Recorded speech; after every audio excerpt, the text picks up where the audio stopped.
Hey everybody, welcome to the channel. Michael Noland here tonight with my long promised video on, and my review as well, of Led Zeppelin 4. Now, I've always called this album ZoSo. That's my preferred title. Some even know it as Four Symbols. Whatever you call this album, you are listening to, you are observing Led Zeppelin on steroids. As far as I'm concerned, this is Led Zeppelin at their very best. And they achieve a level on this album that truly elevates them to Olympian status as far as I'm concerned. I mean, what can I say? This isn't just an album. This is a story. This is a story with a beginning, a middle, and an end. And you know, we have a bit of a story going on here with the channel. I just want to give a big shout out real quick to all of our viewers. We are fastly approaching 50,000 views. That can only be done because people are sharing our videos. If you know somebody who is interested in classic rock and some of the greatest bands that ever existed, share our videos, please. We invite you to do so.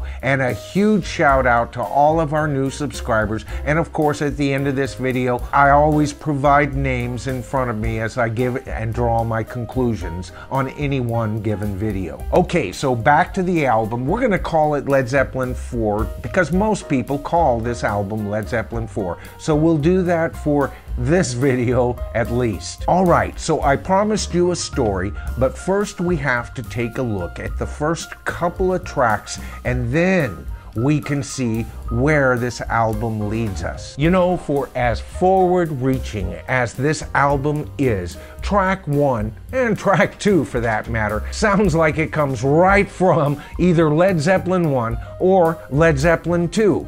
Both of their opening tracks are just as powerful as this song, Black Dog. From the 1, 2, 3, 4, 1, 2, 3, 4, rhythm of this song, as well as the sound of what can only be the very center of his symbol, being Mike. You hear that center bell sound just popping through the mix, don't you? And of course, with their usual studio chatter mixed in with the song, you would think with these two opening tracks, both Black Dog and Rock and Roll, that Led Zeppelin was going back to their roots. And in one way, that's exactly what they do on these two tracks.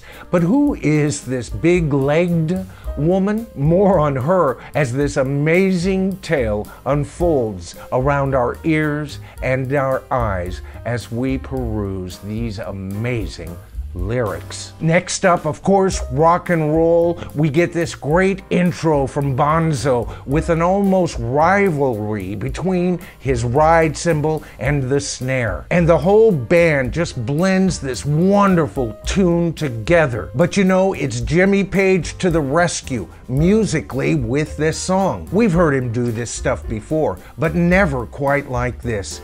His peppering of the far left and the far right channel with his guitar almost snapping from the far left to the right, and then all of a sudden a pop in like from another dimension, a guitar riff that just puts this song on such a high level. You know you're listening to something you've never heard before. Of course, Led Zeppelin follows those two amazing tracks with another even more amazing, in my humble opinion. This is my favorite Led Zeppelin song out of their entire catalog, The Battle of Evermore. You know, my favorite Beatle track, if I have to admit, if I was forced to choose one, would be the magnificent Eleanor Rigby. There's something about that song, and the fact that so many people were involved in the writing of that song, I think it's just one majestic piece that really truly identifies the Beatles at their very best. To me, The Battle of Evermore is Led Zeppelin's Eleanor Rigby. And you know, there's a thought. In the comments, let me know if you're a Beatle fan and a Led Zeppelin fan like me. What one majestic Beatles song would you compare to what one majestic Led Zeppelin song? I'm curious, please let me know. Here, Led Zeppelin manages to tell us the tale of a 3-book story in under 6 minutes. And they not only do it, they do it extremely well. All right, so 3 songs up to the plate, 3 home runs hit right out of the park. How could they possibly match the level of these first 3 songs? Well, they managed to do so, folks, and they do it with a beautiful chord progression provided by Jimmy Page and some flute work by John Paul Jones. Now, I know there's been some debate over the years as to whether this was a progression stolen from, was it Spirit? I've heard that piece of music. Yes, there are some similarities, but my response to that is you cannot trademark a chord progression. We would have run out of songs centuries ago if that was true. But whatever you think of the progression of this song has an identity all its own. Here we are introduced to the woman. You know, the big-legged woman. But just like Nowhere Man in John Lennon's song, isn't she a bit like you and me? And that's the whole point of this song. She's the us in us if we didn't look at ourselves honestly in a mirror. She is the us of us that would chase the easy, the popular, the instant cure. And with the marrying of certain lyrics on songs to come, we now know that her stairway lies, like ours, on the whispering wind of what is happening in our lives. You know, it's the next amazing song that ties together this mysterious woman, the woman that Robert Plant seems to explore further in songs following this one. Here is a perfect example of Robert Plant being a superior lyricist.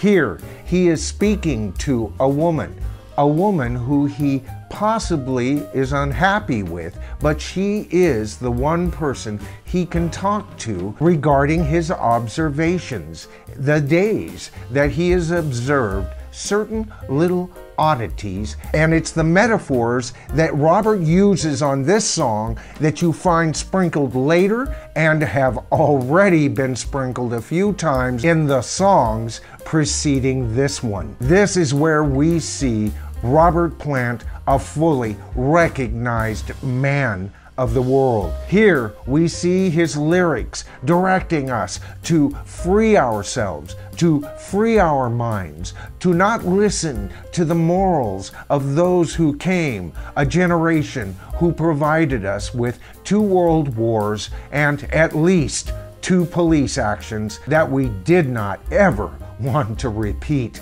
And this song says it all. All right, so that's 5 songs up. It's 5-0 in the game, folks. All of them a home run. All right, surely there can't be another classic on this album. Sorry. Classic number 6, Up to Bat, and if there were runners on base, this song is a grand slam. Here we start seeing the first indications on how to identify this personage, this mysterious woman, smattered ever so lightly into our subconscious on this album. And here we see that the main personage of each and every preceding song, as well as the continued songs that we'll discuss, that this has been, you know, a person's search for freedom all along. He's in a relationship that's at least uneven. He feels the call of a greater calling, and for whatever reason, she doesn't. It's here where he starts to free his mind. Now, we've already seen this character start to free his mind. Here, he starts to identify things. The wind, water, red, rainbows, seas, forest, trees. These beckon to him, but not only beckon to him, but the woman can't or refuses to see what is so very important to his growth. And of course, the song magnificently ends with cries of anguish, absolutely nailed by, in my opinion, the greatest vocalist in rock and roll history. Now, the next track, Going to California, is really part 2 of this song. Here we see this mysterious individual freed. He's going to California. California being a metaphor, I guess, to Nirvana. Of course, the fact that this is part 2 is anchored by more lyrics supplying the same hints that we've already discussed. This is a story, folks. Here we see the beginning of the conclusion of our hero's journey. And of course, that leads to the final track,